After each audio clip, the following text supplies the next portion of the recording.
সমাধিতে প্রধানমন্ত্রীর শ্রদ্ধা নিবেদনের কথা রয়েছে। এ সময় প্রধানমন্ত্রীকে গার্ড অব অনার দেবে সশস্ত্র বাহিনীর একটি চৌকস দল। এদিকে বঙ্গবন্ধুর প্রতি শ্রদ্ধা জানাতে ভোরেই ঢাকা থেকে বাস যোগে টুঙ্গিপাড়ার উদ্দেশ্যে রওনা দিয়েছেন মন্ত্রিসভার সদস্যরা। জাতির জনকের সমাধিতে শ্রদ্ধা নিবেদন শেষে দুপুর 2টার দিকে ঢাকার উদ্দেশ্যে প্রধানমন্ত্রীর রওনা হওয়ার কথা রয়েছে। টুঙ্গিপাড়ায় প্রধানমন্ত্রী ও মন্ত্রিসভার সদস্যদের আগমন উপলক্ষে গোপালগঞ্জে নিরাপত্তা জোরদার করা হয়েছে।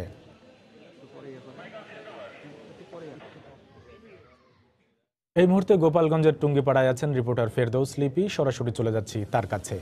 লিপি,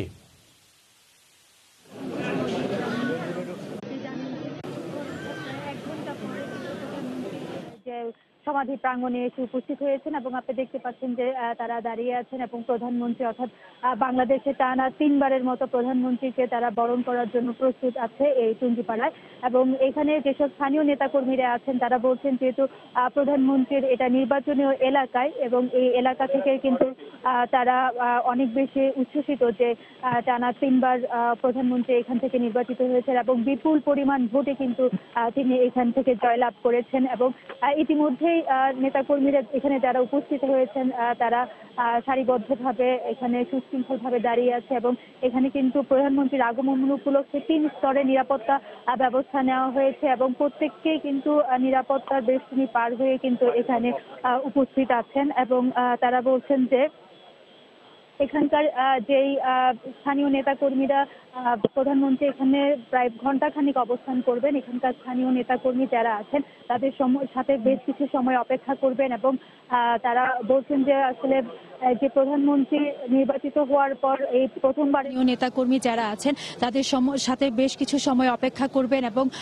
তারা বলছেন যে আসলে যে প্রধানমন্ত্রী নির্বাচিত হওয়ার পর এই প্রথমবারের মতো কিন্তু টুঙ্গিপাড়ায় আসছেন এবং এই কারণে তাদের মধ্যে আসলে ব্যাপক উৎসাহ উদ্দীপনা রয়েছে এবং এখানকার স্থানীয় নেতাকর্মীরা তাদেরকে বরণ করার জন্য এখানে প্রস্তুত আছেন এবং প্রথমে প্রধানমন্ত্রী হিসেবে বঙ্গবন্ধুর সমাধিতে পুষ্পস্তবক অর্পণ করবেন। তারপর নবগঠিত যে 46 জন মন্ত্রিসভা সদস্যদের নিয়ে কিন্তু পুষ্পস্তবক অর্পণ করবেন। তারপরে দোয়া ও মোনাজাত এখানে অনুষ্ঠিত হবেন এবং সেই কারণেই কিন্তু ব্যাপক প্রস্তুতি আমরা দেখেছি এবং আগামী যে দিনগুলোতে যে সরকার যে উন্নয়নমূলক কর্মকাণ্ড সেগুলো এগিয়ে নেওয়ার যে প্রতিশ্রুতি নির্বাচনে ছিল সে প্রত্যাশা পূরণ করবে আওয়ামী লীগ সরকার। এখানকার সাধারণ মানুষরা সেই কথাটাই বলছেন। তো সবুজ, এই ছিল আমার কাছে এখনো পর্যন্ত টুঙ্গিপাড়া থেকে সর্বশেষ।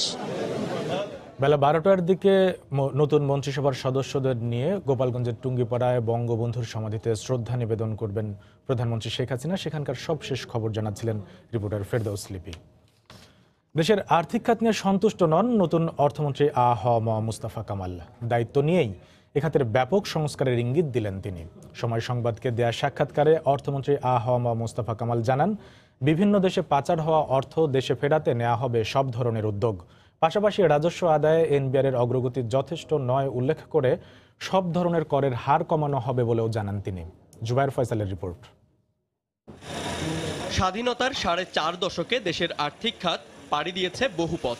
যত বড় হয়েছে আকার, বিভিন্ন সময় সামনে এসেছে অনিয়ম আর বিশৃঙ্খলার খবরও। এখন পর্যন্ত ব্যাংক কেলেঙ্কারির অন্যতম বড় ঘটনা, রাষ্ট্রায়ত্ত সোনালী ব্যাংক থেকে 4,500 কোটি টাকা লোপাট করে হলমার্ক গ্রুপ। চেয়ারম্যান হিসেবে শেখ আব্দুল হাই বাচ্চু নিয়োগ পাওয়ার পর বড় আকারের লুটপাট হয় বেসিক ব্যাংকেও। ব্যাংকিং খাত নেতিবাচক শিরোনামে থাকে 2017 সালেও। সরকারি তহবিল ও জনতা ব্যাংক থেকে 5,000 কোটি টাকা হাতিয়ে নেয় ক্রিসেন্ট গ্রুপ। অভিযোগ ওঠে, সে সময় দৃশ্যমান কোনো সংস্কারের উদ্যোগ নেননি সদ্য সাবেক অর্থমন্ত্রী আবুল মাল আব্দুল মুহিত। এবার মন্ত্রিত্বের চেয়ারে এসেছে পরিবর্তন। দায়িত্ব নিয়ে তাই আর্থিক খাতের সংস্কারেই চোখ নতুন অর্থমন্ত্রীর। একটা অর্থনীতি চালাতে গেলে কিছু এলাকা থেকে সবল, কিছু থাকে দুর্বল। একটি জায়গায় কিন্তু এখন আমাদের বিতর্ক চলছে যে আমাদের আর্থিক খাত খারাপ, আর্থিক খাতের অবস্থা ভালো না। আমরা অ্যাসেস করে নেই। আমি মনে করি সহজ উপায় হচ্ছে সংস্কার। দেশের মোট জিডিপির অনুপাতে কর আদায়ের হার নিয়ে অসন্তোষ জানিয়ে অর্থমন্ত্রী আশ্বাস দেন, দেশে ফিরবে পাচার হওয়া সব অর্থ, কমবে সব ধরনের করের হার। কোন খাতে কত রেট করলে আমাদের ম্যাক্সিমাম রেভিনিউ জেনারেট করতে পারবো, যারা ট্যাক্স দিবেন তাদেরকে ব্যতীত না করে আমরা কতটা ট্যাক্স আদায় করলে আমাদের জন্য মঙ্গলজনক সেই কাজটি আমরা করব। টাকা পয়সা নিয়ে গেছে, বিদেশে নিয়ে গেছে ইত্যাদি ইত্যাদি, আমি বিশ্বাস করি তাদেরকে আমি আবার ফেরত পাবো। বৈশ্বিক অর্থনীতির প্রেক্ষাপটে উল্লেখযোগ্য অবস্থানে পৌঁছেছে বাংলাদেশ। এরপরও দেশি বিদেশি বিনিয়োগ বৃদ্ধিতে এখনও রয়েছে ঘাটতি। ফলে অর্থনীতির কাঠামোগত উন্নয়নে বর্তমান মেয়াদে বেসরকারি খাতের শক্তিশালী নেতৃত্ব চায় অর্থ মন্ত্রণালয়। জুবায়ের ফয়সাল, সময় সংবাদ, ঢাকা।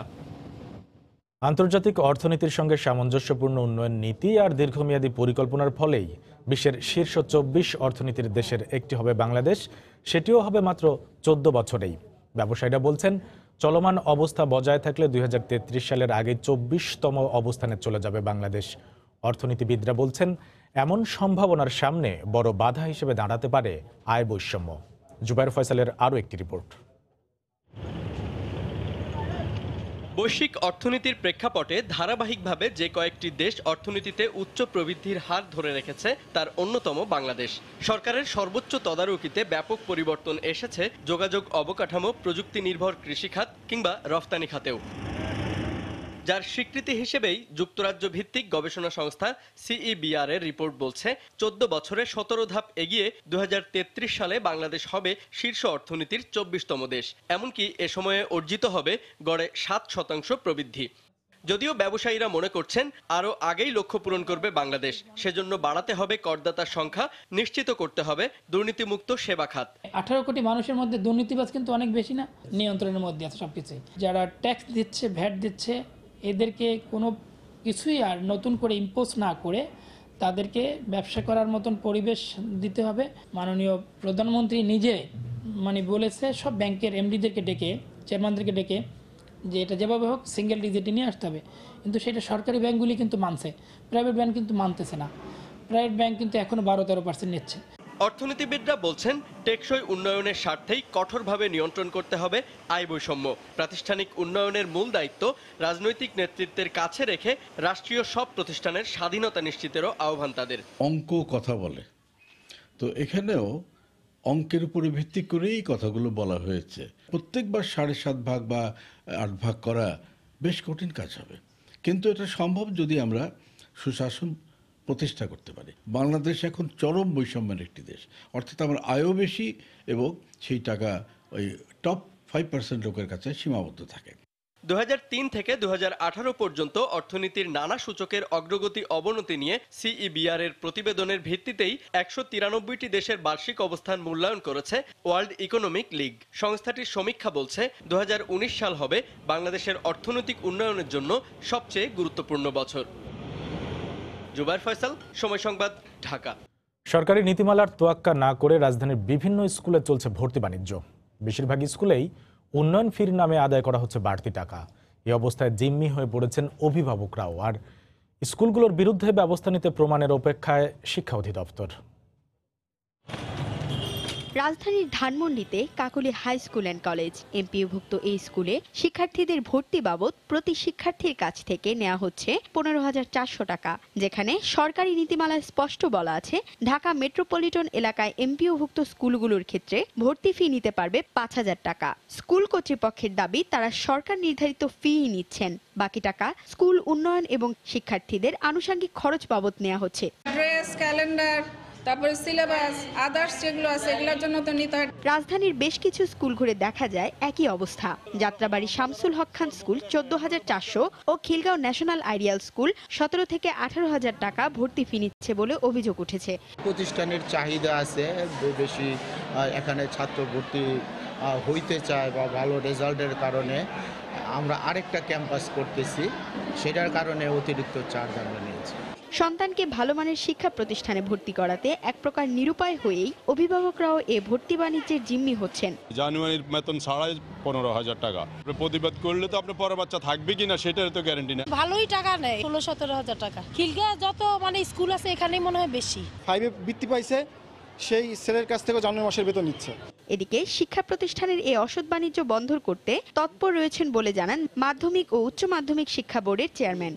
কোনো মাধ্যমেই যদি আমাদের কাছে কোনো অভিযোগ আসে, আমরা তাৎক্ষণিকভাবে সেই অভিযোগটা খতিয়ে দেখি, কিন্তু সমস্যা হয়ে যাচ্ছে যে অভিযোগ প্রমাণ করবার মতো যে কাগজপত্রগুলি থাকা দরকার সেগুলি অনেকাংশেই আমরা পাই না।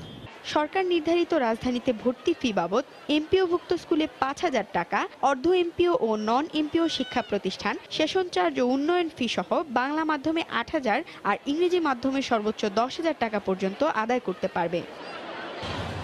রাজধানীতে সরকারি বেসরকারি মোট শিক্ষা প্রতিষ্ঠানের সংখ্যা 459। দিনকে দিন এসব শিক্ষা প্রতিষ্ঠানের অধিকাংশই যে হারে বাণিজ্যিক হওয়া শুরু করেছে, তাতে প্রশ্ন থেকে যাচ্ছে শিক্ষার্থীরা অর্থের বিনিময়ে ঠিক কতটা গুণগত শিক্ষা অর্জন করছে। পিঙ্কি আক্তার, সময় সংবাদ, ঢাকা। চলতি বছরের আগস্টেই 1320 মেগাওয়াটের পায়রা কয়লা ভিত্তিক বিদ্যুৎ কেন্দ্র উৎপাদনে যাচ্ছে। কয়লা খালাসের জন্য প্রস্তুত যেটি কাজ শেষের পথে বয়লার ও টারবাইনের। নির্মাণাধীন বিদ্যুৎ কেন্দ্র ঘুরে রিপন মালির ক্যামেরায় বিস্তারিত জানাচ্ছেন এম এ আজিম।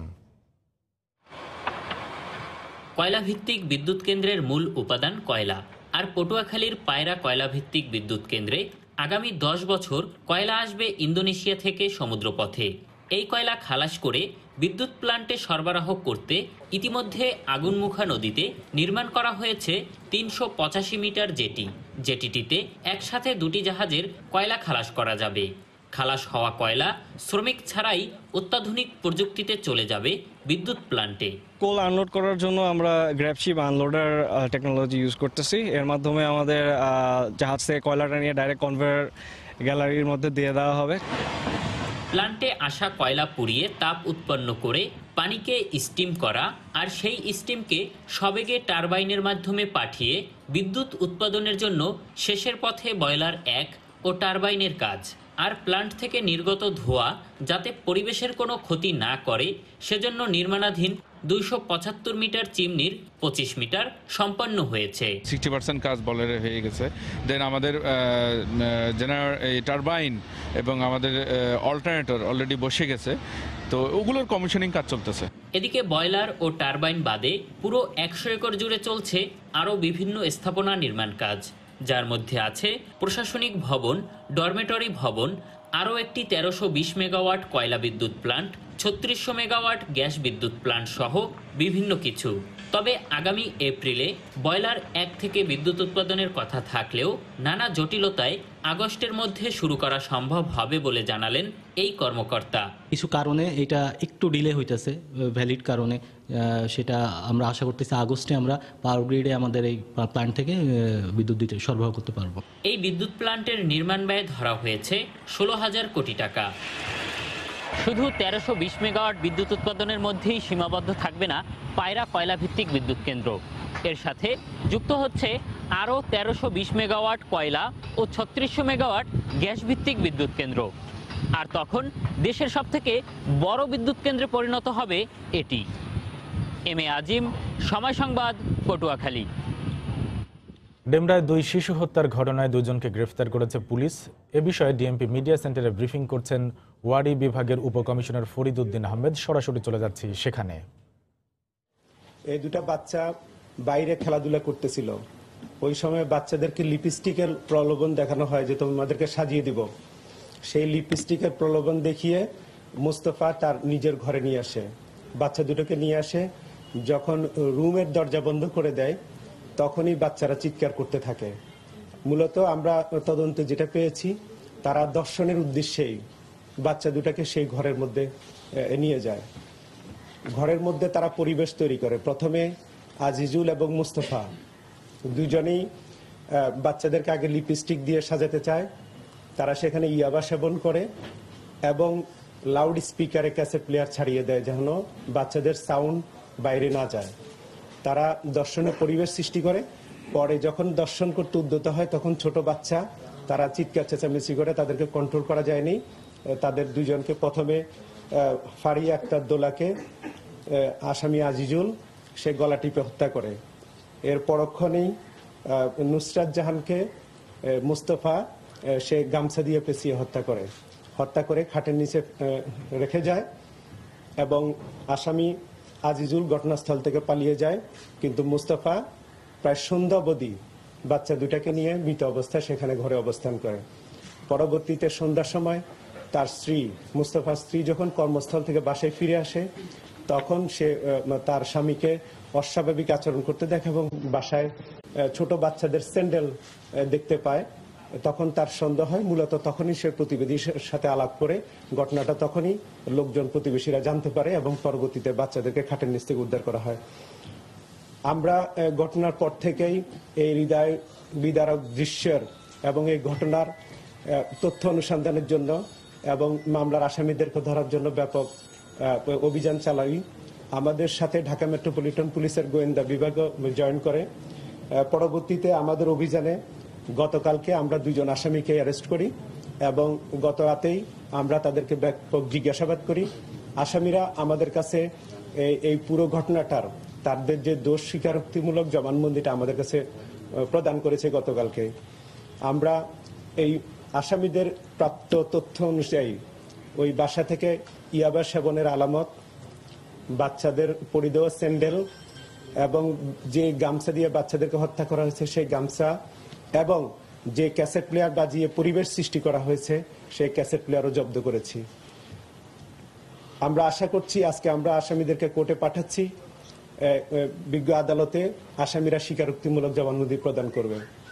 পাশাপাশি আসামিদের দৃষ্টান্তমূলক শাস্তির যেন হয়, মামলা তদন্তে যেন ত্রুটি বিচ্ছুতি না থাকে, আমরা সিনিয়র অফিসার এটা প্রত্যক্ষ মনিটরিং করছি এবং এখানে যে ফিজিক্যাল এভিডেন্স, বস্তুগত সাক্ষ্য, আলামত, এটার উপর আমরা অত্যন্ত জোর দিচ্ছি।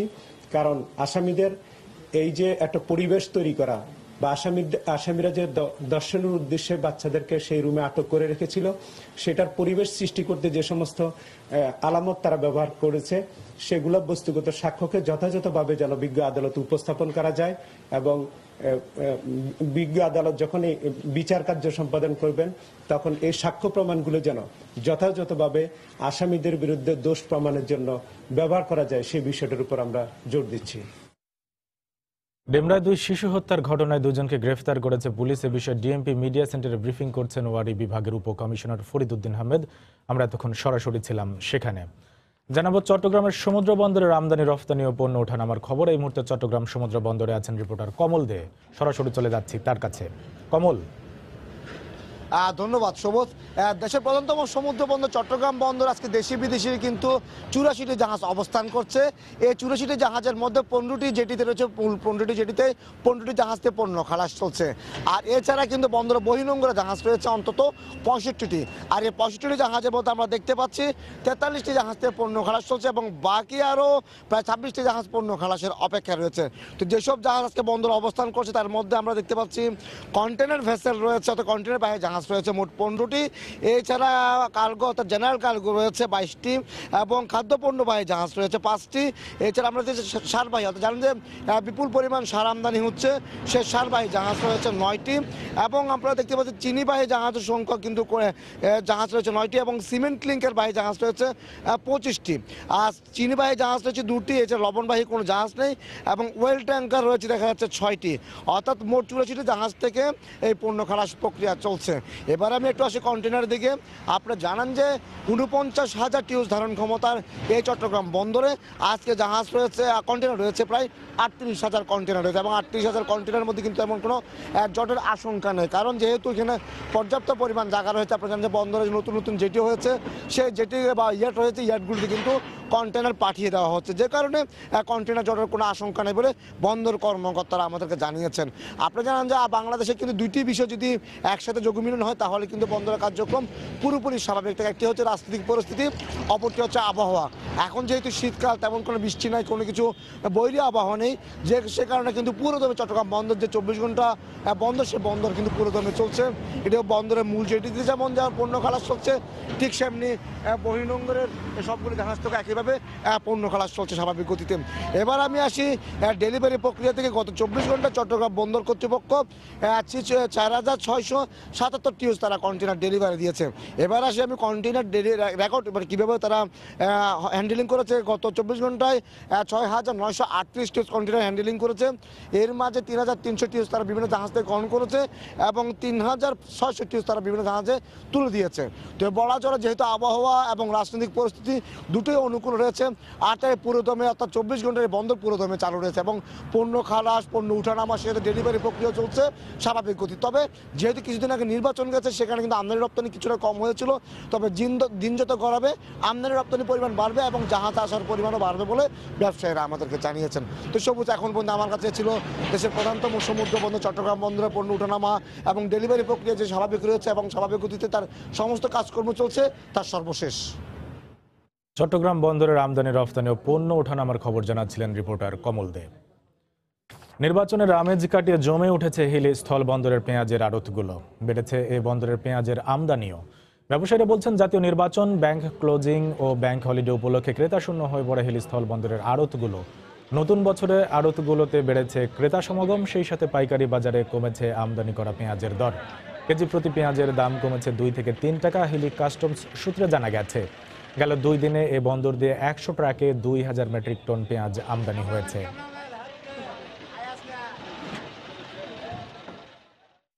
পার্টিপত্র ভোটের জন্য ইলেকশনে যে ভোটে কি হবে না জানি, ইলেকশনের কি হবে এই ভয় আসতেছিল না। এখন সবাই ভোট ইলেকশন সুস্থ হয়ে গেছে, এখন সবাই ব্যবসা, আমরাও ব্যবসা করতেছি, পার্টিরাও ব্যবসা করতেছে। আর আজকে বেচনা হচ্ছে বর্তমান 16 টাকা 15 টাকা নাসিক, আর ইন্দুর বিক্রি হচ্ছে 14 টাকা 15 টাকা। 2 গাড়ি পেঁয়াজ কিনলাম নতুন বছর উপলক্ষে, 1 গাড়ি নাসিক, 1 গাড়ি ইন্দুর কিশোরগঞ্জ পাঠাবো। আমি 2-3 গাড়ি মাল নিছি। ইলেকশনের পর বাইরে পেঁয়াজের খুব চাহিদা। আমি এখানে পেঁয়াজ কিনি, আমি পার্টি এখানে পেঁয়াজ কিনে 2-3 গাড়ি করে পেঁয়াজ কিনি। আমদানি ভালো হচ্ছে, এখানে পার্টিপত্র আসতেছে। সবুজের নৈসর্গিক সৌন্দর্যের অপার সম্ভাবনাময় পর্যটন কেন্দ্রের নাম খাদিমনগর জাতীয় উদ্যান। সিলেট নগরীর কাছাকাছি নিরিবিলি এই উদ্যানে প্রকৃতি সব উপকরণ সাজিয়ে রেখেছে, কিন্তু তারপরও জাতীয় উদ্যান মর্যাদা পাওয়ার 18 বছরেও অবকাঠামো উন্নয়নে তেমন সুফল চোখে পড়ছে না পর্যটকদের। নওশাদ আহমদ চৌধুরীর তোলা ছবিতে বিস্তারিত জানাচ্ছেন ইকরামুল কবির। চারিদিকে শুনশান নীরবতা, ডানে বাঁয়ে সারি সারি চা বাগান, পাখি আর অজানা পোকামাকড়ের নানা শব্দে 4 কিলোমিটার আঁকাবাঁকা পথের শেষটায় সবুজে ঘেরা ঘন বনের নাম খাদিমনগর জাতীয় উদ্যান। 2006 সালে খাদিমনগর সংরক্ষিত বনাঞ্চলকে জাতীয় উদ্যানের আওতাভুক্ত করার পর থেকে পর্যটক বান্ধব পরিবেশ সৃষ্টিতে মনোনিবেশ করে বন বিভাগ। নিরিবিলি পরিবেশে কিছুটা সময় কাটাতে পর্যটকদের সংখ্যা দিন দিন বাড়ছে। এসে ভালো লাগতেছে, ছোট বন্ধুদেরকে নিয়ে আসছি নতুন জায়গা হিসেবে দেখার জন্য। বনের মধ্যে আমরা অনেক পাখি প্রকৃতি দৃশ্য খুব সুন্দর লাগে দেখতে আমাদের, তো আমরা অনেক দূর থেকে ওই জায়গায় আসলাম দেখতে। উদ্যানের পথ সহ অবকাঠামো উন্নয়নের প্রয়োজনীয়তার কথা জানালেন উদ্যানে বেড়াতে আসা পর্যটকরা। উপভোগটা খুব মজার হয় খেলে, এখন গাড়ি আইতাম তাহলে এই উপভোগ করতাম ভালো না, সাইকেলে রাইড করার কারণে খুব একটা ভালো লাগতেছে। আসতে অনেক কষ্ট হয়েছে, তারপর আশা করি এখানে আসার পর আমাদের যে উপভোগ করতে পারবো যে প্লেসটা। রাস্তাটা একটু খারাপ, যার কারণে অনেক কষ্ট হয়েছে আসতে। রাস্তা যদি ভালো হতো তাহলে একটু ভালোভাবে আসতে পারতাম আর কি। জীববৈচিত্র্যের প্রায় শতভাগ সমৃদ্ধ এই উদ্যান পর্যটকদের আকৃষ্ট করতে বন বিভাগের পক্ষ থেকে নেওয়া হয়েছে নানা পদক্ষেপ। আমাদের পরিকল্পনা আছে, সামনে আমাদের একটা বৃহৎ প্রকল্প আসছে, সুফল প্রকল্প, সারা দেশে এটা হবে। এটার মাধ্যমে আমরা এটার আরো উন্নয়ন ঘটাবো। তবে অবশ্যই সেই উন্নয়নটা বা পর্যটন সুবিধা হবে ইকো ফ্রেন্ডলি। ট্রেইলে ট্রেকিং, বিভিন্ন ধরনের রাইড সহ রোমাঞ্চকর অনুভূতির স্পর্শ পেতে সিলেট শহর থেকে 14 কিলোমিটার পথ পাড়ি দিতে হবে। এখানে রয়েছে থাকার সুব্যবস্থাও। 680 হেক্টরের এই উদ্যানে প্রকৃতির সকল সৌন্দর্য থরে থরে সাজানো রয়েছে। অবকাঠামো উন্নয়ন সহ অন্যান্য সুযোগ সুবিধা বাড়ানো গেলে এই কেন্দ্রটি একসময় পর্যটকদের আকৃষ্ট করা সম্ভব হবে, এমনটাই বলছেন সংশ্লিষ্টরা। খাদিমনগর জাতীয় উদ্যান থেকে ইকরামুল কবির, সময় সংবাদ। আজ শুরু হচ্ছে 24তম ঢাকা আন্তর্জাতিক বাণিজ্য মেলা। বিকেলে মাসব্যাপী এই মেলার উদ্বোধন করবেন রাষ্ট্রপতি আব্দুল হামিদ। রাজধানীর শেরেবাংলা নগরে মেলা প্রাঙ্গণে এরই মধ্যে প্রায় সব ধরনের প্রস্তুতি সম্পন্ন করেছে মেলার আয়োজক প্রতিষ্ঠান রপ্তানি উন্নয়ন ব্যুরো ইপিবি। এবার মেলার মূল গেট করা হয়েছে মেট্রো রেলের আদলে, আর প্রথমবারের মতো রাখা হয়েছে অনলাইন টিকিটিং সুবিধা। ইপিবি জানিয়েছে এবারের মেলায় 605টি স্টল প্যাভিলিয়নের বাংলাদেশের বিভিন্ন প্রতিষ্ঠানের সাথে অংশ নিবে বিশ্বের 22টি দেশের 52টি প্রতিষ্ঠান। প্রবেশ মূল্য প্রাপ্তবয়স্কদের জন্য 30 টাকা ও অপ্রাপ্তবয়স্কদের জন্য 20 টাকা নির্ধারণ করা হয়েছে।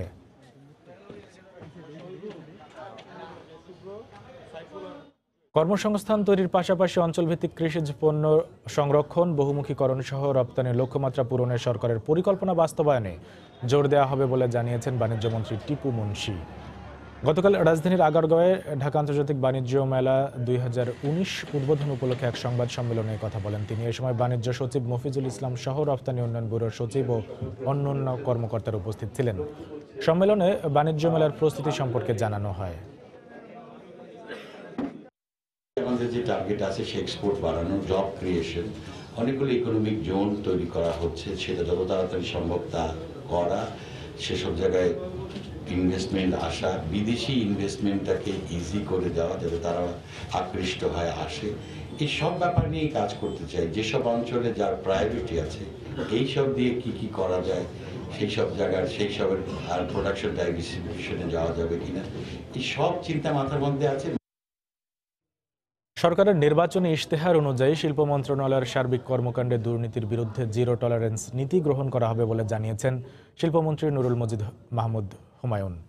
গতকাল প্রথম কর্মদিবস উপলক্ষে শিল্প মন্ত্রণালয় এবং এর আওতাধীন বিভিন্ন দফতর সংস্থার ঊর্ধ্বতন কর্মকর্তাদের নিয়ে আয়োজিত সভায় তিনি বক্তব্য রাখেন। সভায় জানানো হয়, নির্বাচনী ইশতেহার বাস্তবায়নের অংশ হিসেবে আগামী 5 বছর শিল্প খাতে 25% কর্মসংস্থান সৃষ্টির লক্ষ্যে বিশদ কর্ম পরিকল্পনা নেওয়া হয়েছে। এছাড়া দেশীয় শিল্প কারখানায় দক্ষ জনবল বাড়াতে মন্ত্রণালয়ের উদ্যোগে একটি শিল্প বিশ্ববিদ্যালয় প্রতিষ্ঠার পরিকল্পনার কথা জানান শিল্প সচিব। এ সময় মন্ত্রণালয়ের নিষ্ঠ ও পেশাদারিত্বের সঙ্গে কাজ করতে কর্মকর্তাদের প্রতি আহ্বান জানান শিল্পমন্ত্রী। এর আগে নতুন মন্ত্রী ও বিদায়ী শিল্পমন্ত্রী আমির হোসেন আমুকে ফুলেল শুভেচ্ছা জানানো হয়।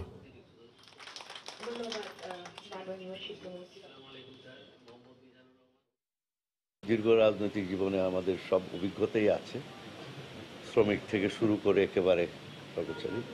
মাননীয় প্রধানমন্ত্রীর দিক নির্দেশনা এবং আমাদের দলে যে আজকে যে অঙ্গীকারগুলি আছে সে ব্যাপারে আমাদের প্রতিমন্ত্রী সাহেব আসেননি, তার সাথে আসলে আমরা সব স্তরে কথা বলবো এবং এটাকে এগিয়ে নিয়ে যাব। You have explained yourself, the secretary himself has explained everything is there, so I don't think I have to add anything, just to go ahead. এক মাসের মধ্যে পোশাক শ্রমিকদের মজুরি কাঠামো সহ সব অসঙ্গতি দূর করার আশ্বাস দিয়েছেন শ্রম ও কর্মসংস্থান প্রতিমন্ত্রী বেগম মুন্নুজান সুফিয়ান। গতকাল শ্রম অধিদপ্তর ভবনে আয়োজিত ক্রাইসিস ম্যানেজমেন্ট কোর কমিটির সভা শেষে সংবাদ সম্মেলনে তিনি একথা জানান। এ সময় পোশাক খাতে অরাজকতা তৈরিতে অসাধু শ্রেণী তৎপরতা চালাচ্ছে মন্তব্য করে যারা সন্ত্রাসী কর্মকাণ্ড করছে তাদের বিরুদ্ধে শক্ত অবস্থান নেওয়া হবে বলে জানান বাণিজ্যমন্ত্রী টিপু মুন্সি। সংবাদ সম্মেলনে শ্রমিকদের আজ থেকে কর্মক্ষেত্রে যোগ দেওয়ার আহ্বান জানান বৈঠকে উপস্থিত শ্রমিক নেতা আমিরুল হক আমিন। এ সময় জানানো হয়, সমস্যার সমাধানে মালিকপক্ষের 5 জন, শ্রমিক পক্ষের 5 জন ও 2 জন সচিব সহ 12 সদস্যের একটি কমিটি গঠন করা হয়েছে।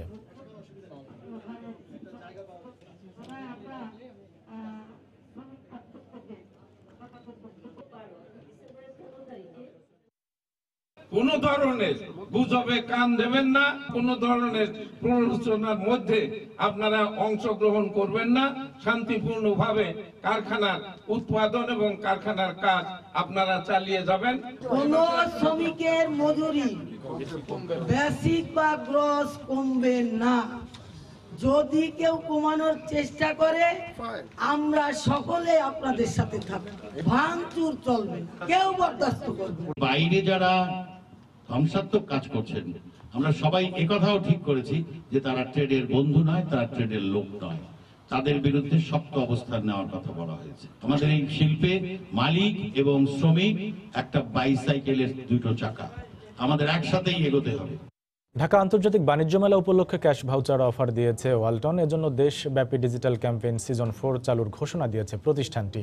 এ উপলক্ষে মঙ্গলবার রাজধানীতে ওয়ালটনের কর্পোরেট কার্যালয়ে অনুষ্ঠানের আয়োজন করা হয়। এতে উপস্থিত ছিলেন ওয়ালটন গ্রুপের নির্বাহী পরিচালক ইভারি জনা, মোহাম্মদ এমদাদুল হক সরকার, নজরুল ইসলাম সরকার, উপনির্বাহী পরিচালক আরিফুল আম্বিয়া সহ প্রতিষ্ঠানের ঊর্ধ্বতন কর্মকর্তারা। এ সময় জানানো হয়, ওয়ালটন পণ্য কিনে রেজিস্ট্রেশন করলেই ক্রেতারা পাবেন সর্বোচ্চ 1 লাখ টাকার ক্যাশ ভাউচার সহ motorcycle, air conditioner, laptop, fridge সহ বিভিন্ন পণ্য। এ পর্যায়ে জেনে নেব শেয়ার বাজারের খবর। শেয়ার বাজারের খবর জানতে সরাসরি চলে যাচ্ছে ঢাকা স্টক এক্সচেঞ্জের অফিসিয়াল ওয়েবসাইটে। প্রথমেই দেখে নেব সূচকের অবস্থান। এই মুহূর্তে 3টি সূচকে ঊর্ধ্বমুখী প্রবণতার মধ্য দিয়ে লেনদেন হচ্ছে। সার্বিক সূচক ডিএসএক্স ইন্ডেক্স এই মুহূর্তে অবস্থান করছে 5803 পয়েন্টে, এখন পর্যন্ত বেড়েছে 33 পয়েন্টের কিছুটা বেশি। সরিয়া সূচক ডিএসএস ইন্ডেক্স এই মুহূর্তে অবস্থান করছে 1319 পয়েন্টে এবং বেড়েছে 11 পয়েন্টের কিছুটা বেশি। এবং বাছাই সূচক DS30 ইন্ডেক্স এই মুহূর্তে অবস্থান করছে 2009 পয়েন্ট এবং বেড়েছে 8.5 পয়েন্টের কিছুটা বেশি। এখন পর্যন্ত টাকার অঙ্কে লেনদেন হয়েছে 367 কোটি টাকার শেয়ার এবং লেনদেনকৃত শেয়ারের মধ্যে দাম বেড়েছে 206টির, দাম কমেছে 86টির এবং দাম অপরিবর্তিত রয়েছে 49টি শেয়ারের। এবার দেখে নেব ঢাকা স্টক এক্সচেঞ্জের টপ 20 তালিকায় কোন প্রতিষ্ঠানের অবস্থান কত এবং সেই প্রতিষ্ঠানের শেয়ার লেনদেন হচ্ছে এই মুহূর্তে কত টাকা দরে। তালিকার শুরুতেই রয়েছে অলিম্পিক ইন্ডাস্ট্রিজ। এই কোম্পানির প্রতিটি শেয়ার এই মুহূর্তে লেনদেন হচ্ছে 259 টাকা 60 পয়সা এবং সর্বোচ্চ দর উঠেছিল 267 টাকা 40 পয়সা পর্যন্ত। দ্বিতীয় অবস্থানে রয়েছে সিঙ্গার বাংলাদেশ লিমিটেড। এই কোম্পানির প্রতিটি শেয়ার এই মুহূর্তে লেনদেন হচ্ছে 238 টাকা 10 পয়সা এবং সর্বোচ্চ দর উঠেছিল 239 টাকা 90 পয়সা পর্যন্ত। তৃতীয় অবস্থানে রয়েছে বিবিএস কেবলস। এই কোম্পানির প্রতিটি শেয়ার এই মুহূর্তে লেনদেন হচ্ছে 108 টাকা 70 পয়সা দরে এবং সর্বোচ্চ দর উঠেছিল 109 টাকা 70 পয়সা। চতুর্থ অবস্থানে রয়েছে national housing finance and investment limited. এই কোম্পানির প্রতিটি শেয়ার এই মুহূর্তে লেনদেন হচ্ছে 56 টাকা 70 পয়সা এবং সর্বোচ্চ দর উঠেছিল 57 টাকা 50 পয়সা পর্যন্ত। পঞ্চম অবস্থানে রয়েছে অ্যাক্টিভ ফাইন কেমিক্যালস। এই কোম্পানির প্রতিটি শেয়ার এই মুহূর্তে লেনদেন হচ্ছে 31 টাকা দর এবং প্রতিটি শেয়ারের সর্বোচ্চ দর উঠেছিল 32 টাকা 20 পয়সা পর্যন্ত। তালিকার 6 নম্বরে রয়েছে JMI syringe and medical devices limited. এই কোম্পানির প্রতিটি শেয়ার এই মুহূর্তে লেনদেন হচ্ছে 408 টাকা দরে এবং সর্বোচ্চ দর উঠেছিল বেশ খানিকটা বেশি 425 টাকা পর্যন্ত। তালিকার 7ম নম্বরে রয়েছে ব্যাংকিং খাতের প্রতিষ্ঠান ব্র্যাক ব্যাংক লিমিটেড। এই কোম্পানির প্রতিটি শেয়ারের মধ্যে লেনদেন হচ্ছে 78 টাকা 30 পয়সা দর এবং সর্বোচ্চ দর উঠেছিল 79 টাকা 60 পয়সা। 8ম নম্বরে রয়েছে অ্যাটলাস বাংলাদেশ লিমিটেড। এই কোম্পানির প্রতিটি শেয়ারের মধ্যে লেনদেন হচ্ছে 147 টাকা দর এবং সর্বোচ্চ দর উঠেছিল 148 টাকা পর্যন্ত। তালিকার 9ম নম্বরে রয়েছে ব্যাংকিং খাতের আরেকটি প্রতিষ্ঠান সিটি ব্যাংক। এই কোম্পানির প্রতিটি শেয়ার এই মুহূর্তে লেনদেন হচ্ছে 32 টাকা 80 পয়সা এবং সর্বোচ্চ দর উঠেছিল 33 টাকা 60 পয়সা পর্যন্ত। তালিকার 10ম নম্বরে রয়েছে ইফাদ অটোস। এই কোম্পানির প্রতিটি শেয়ার এই মুহূর্তে লেনদেন হচ্ছে 113 টাকা 80 পয়সা দরে এবং সর্বোচ্চ দর উঠেছিল 114 টাকা 90 পয়সা পর্যন্ত। দর্শক, আমরা দেখে নিলাম ঢাকা স্টক এক্সচেঞ্জের এই মুহূর্তের লেনদেন পরিস্থিতির সবশেষ খবরাখবর। এ সময়ের বাণিজ্যের শীর্ষ সংবাদগুলো জানিয়ে দিচ্ছি আরেকবার। দেশের আর্থিক খাত নিয়ে সন্তুষ্ট নন নতুন অর্থমন্ত্রী। দায়িত্ব নিয়েই ব্যাপক সংস্কারের ইঙ্গিত, বললেন ফেরত আনা হবে পাচার হওয়া টাকা। আজ শুরু হচ্ছে 24তম ঢাকা আন্তর্জাতিক বাণিজ্য মেলা। বিকেলে উদ্বোধন করবেন রাষ্ট্রপতি। প্রবেশে থাকছে অনলাইন টিকিটের ব্যবস্থাও। আগস্টেই উৎপাদন শুরুর আশা পায়রা বিদ্যুৎ কেন্দ্রে। কয়লা খালাসের জন্য প্রস্তুত জেটি। শেষের পথে বয়লার ও টারবাইনের কাজ।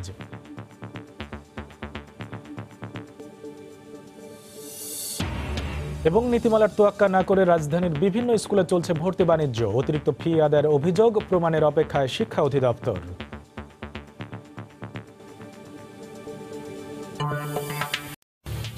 এই ছিল এই সময়ের বাণিজ্য। যে কোনো খবর পেতে ভিজিট করুন সময়নিউজ.টিভি। আপনার মোবাইলে সময় টিভি দেখতে সকল খবর পেতে ডাউনলোড করুন সময় অ্যাপ। সঙ্গে থাকুন সময়।